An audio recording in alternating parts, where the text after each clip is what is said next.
Ирим спиртный напитокларны иге кертмей гомумән. Тамашачы беләгетә икән, миңа ул ашада раковинага түгә, бутылканы мусоркага ташлый. Вот, доктор, так что иркәгә спиртные напитки не дарите, потому что один черт он окажется или в унитазе, или в раковине. Вот.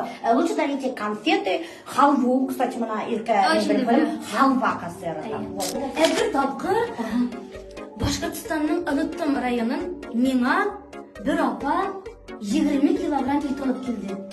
Шул итне алып кайттым да, ул авыр иде. Батның тегәгә раковинага куйдым да. Раковина юарлап аска төшеп китте. Ул раковина шундый кыйммәт калды. Миңа теге ремонт ясаганда, "Очень дорогой керамика нәрсә" дип бигә саттылар да мине. Аннан соң мин ышандым, мин шундый кат ышанам. Аны белән шундый наибме? Мин почти кайсылай да син рәхәтләнеп калды да.